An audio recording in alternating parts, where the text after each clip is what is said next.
Welcome to the Coffee with Father Barry podcast. In each episode, we'll chat with Father Barry Fisher about his 50 years spent serving the Lord as a missionary priest of the precious blood. Christ's call took him around the globe, from the United States to Latin America, to Rome, Austria, and beyond. Father Barry hopes that through sharing his stories, you too will be inspired to reflect on your own unique faith journey.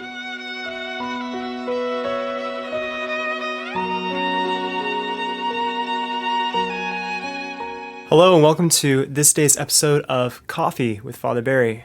I am your guide for this episode, Connor Matthews, and I will be asking Father Barry about his experiences at St. Joseph's College. So Father Barry, after graduating from Brunnerdale Seminary High School in Ohio, May 1964, what was the next stage in your formation?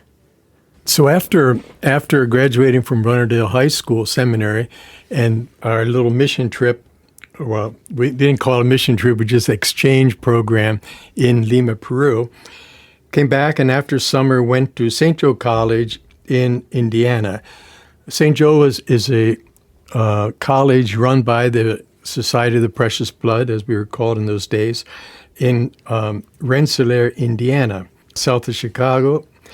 And at that time, it was a school with about 1,000 students, all residents on campus, and in the beginning, basically an all-male college.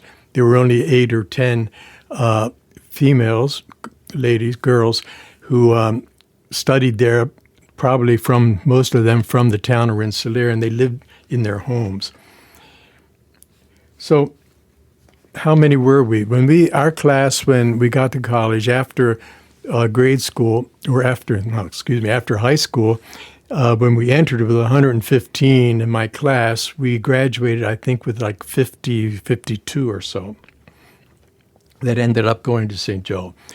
We lived in our own dorm, a little bit apart from the other dormitories, called Xavier Hall, in the name of St. Francis Xavier, which is one of the patrons of our congregation. We were the seminarians. We dressed in cassocks. We went to classes and everything with our cassocks at that time. And the other students we called them seckies. They were secular students, non-seminarians.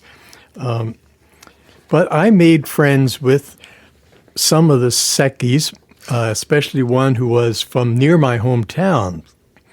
And when I heard that there was someone here from there, I looked him up. We became very close friends. In fact, he's one of my best friends to this very day. And I began then to get involved and get to know other secular students until there was an election for the president of the student council. And since I was connected with the secular students, one of the programs on his platform, of Jim's platform, he wanted to run, my friend, for the presidency, was to incorporate the seminarians into the life of the university.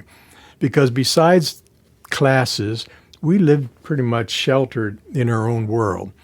And I didn't like that. I thought we should be more integrated into the life of the university. And so that was one of his platform points in the campaign. We won the campaign. He was elected president.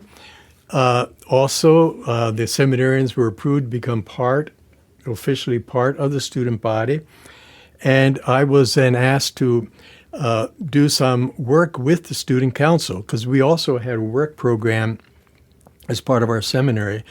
And that year, particularly, I was, my senior year, by now, junior and senior year, I worked for the student council. That was my job. Another side note would be, before that, I was a tailor. One day, my superior said, "Barry, do you know how to sew?" I said, "Sew?" I said, "I can hardly even sew a button on something." And he said, "Well, you'll learn." It's okay. That meant I was going to be a tailor. So I became a tailor under the expertise of an old brother who had been a tailor for many years. And just what I wanted to say was, I made, during my years as a tailor, more than 40 cassocks.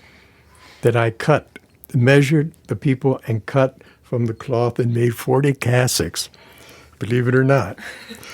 And I remember some of the old priests and brothers would come to me and say, "Now, Barry, do this nice because I'm going to be buried in that cassock." I said, "Okay, I'll do my best." So another thing was, in those years, we're talking now about the mid to late 60s. They were very tumultuous years politically in the States. If you know a little bit of history, in 1964, JFK, the president, was assassinated in Dallas, Texas.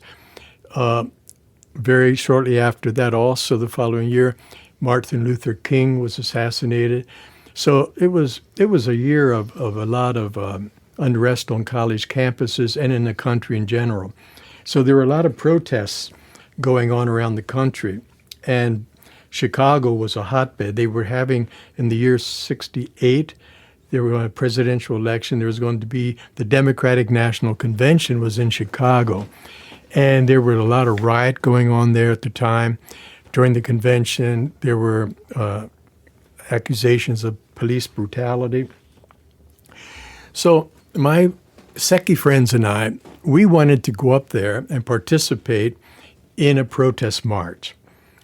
We were protesting against the war in Vietnam, which was in full force at that time. And so how are we going to get there?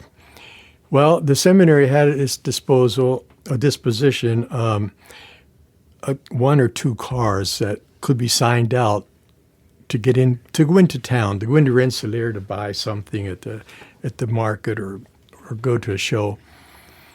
I signed one out to go into town.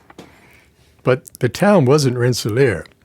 And we drove the whole way up to Chicago and participated in the protest march.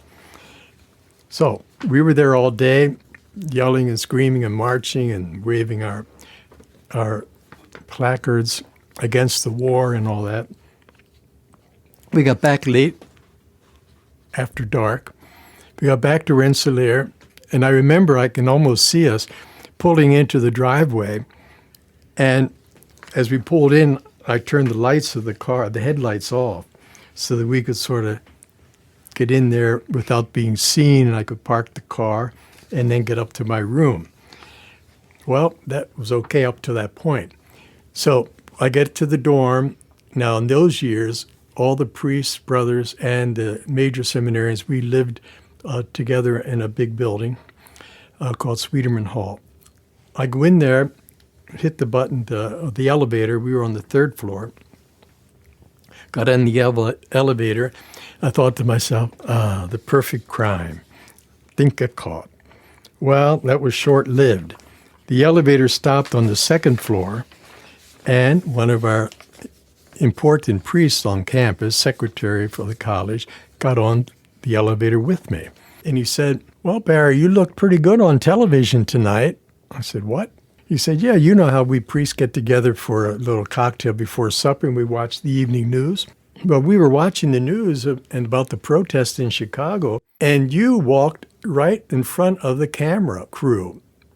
And we said, "Well, that's Barry Fisher." And so anyway, so much for the perfect crime.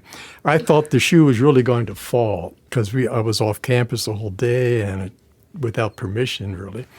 And but it never did, and I suspect because probably the majority of the priests by that time were also against the war in Vietnam. So they were probably glad that they were represented through me. Thank you, Father Barry. So while you were at college, did you still nurture the idea of or dream of one day doing mission work in Latin America? Yes, I did. Like I said before, that bug never left me. So when I got to college as my minor, besides philosophy, and we had to study Latin and Greek and all that, but I studied Spanish in earnest because I thought someday, after ordination, I would hopefully go back to South America. I studied Spanish for 4 years under the excellent tutelage of Father Ray Serra, a linguist who's really helped me a lot. All 4 years, and by the end of my senior year, I think I was his only student. and it was like being tutored by him. So that was also kept alive, at least improving the Spanish I had. There were some clubs on campus as well. In the seminary, we had the club called the Dwenger Mission Society Club, basically a club in which we would get news about our missions in Chile and Peru alive in our knowledge about what was going on, what they were doing, how they were living. And I was a candidate to be elected to that, and I was elected president of that club, which I held for about 2 years. So I kept learning more and more about how our missionaries lived and what they worked, how they worked there in Latin America. Wait, so Father Barry, you went to South America before your ordination? How did this all happen? Well, much to my delight, when I was a junior in college, one of our missionary priests from South America, who, by the way, happened to be the very first priest that I ever told that I wanted to be a priest, from my parish, he ended up going to Chile, and he was the one then that proposed that that if our seminarians wanted to go there after ordination, why couldn't they study there so they would be in the atmosphere and in the climate and, in a sense, grow up with the church where they were going to be ministering to? So that was approved by our provincial. And 2 students who were seniors, Tom and Jim, they volunteered, and they were to go to Chile. So after studying language school in Puerto Rico, they went to Chile then to begin their ministry there. Another classmate of mine, Carl Willman, and Carl was a seminarian from Pennsylvania as well, we volunteered to go. So after our graduation, we went to South America. We studied our language in Lima, Peru, and we were destined to become missionaries in Peru. And Tom and Jim the first 2 would go to Chile, and then we would go to Peru. Before we left, before graduation, we graduated like on June 1st, 1969, but on May 31st, the community put on a big farewell for us. It was a custom in our community that in those years when priests would leave the States to go to South America, there would be a big mass and a send-off for them. Well, we were the first seminarians to go. This was the first time this ever happened. And we weren't at the major seminary. We were at St. Joe College. So they put on a wonderful celebration for us. The students prepared the singing. A fellow classmate prepared a big banner hanging behind the altar. We had a celebration that day of over 20 priests. Our provincial came from Ohio to celebrate the Mass. Family and friends were there. And during the Mass, we were also presented with a crucifix, not our official one that was for members only, but a crucifix, which would be for us symbolizing our being sent by the community to Chile or to Latin America, to Peru. So the banner behind the altar was one that said a saying from Dag Hammarskjöld, who had been a Secretary General of the United Nations. And the words said, "For all that has been, thanks, and to all that will be, yes." Those words stayed with me always. In fact, it's almost become like a mantra that I pray in every transition period of my life. For all that has been, thanks, and to all that will be, yes. Following the Mass, the college hosted a beautiful banquet for us. I mean, it was a sit-down banquet served by the other seminarians. There were speeches and gifts to us and farewells, and it was really a very memorable occasion. The next day, we graduated. We received our Bachelor of Philosophy degrees and journeyed home to spend a couple weeks with our families. But Carl and I left that very month, the end of the month. We met up in Philadelphia at the International Airport to board the plane which would take us to South America. Emotions ran high that night for sure, as the plane went speeding down the runway, and we lifted into the air and into the night. And I realized that this was a very momentous occasion in my life. A major transition was taking place. I didn't know what the future held. I didn't know how it would be. I was nervous, a little apprehension, but a really deep sense of joy as realizing that a whole new chapter, an exciting one, was about to unfold. I got a taste of what it must have been like for Abraham in the Old Testament when the Lord said, pick up your possessions and go to the land that I will show you. And that's basically what we were doing.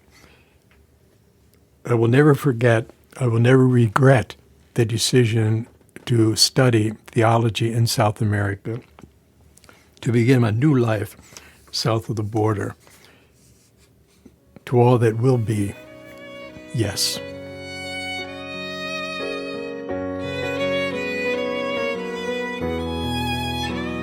Thank you for joining us for Coffee with Father Barry. We hope you enjoyed these stories. Know of our prayers for you as we continue this wonderful adventure with Christ as missionaries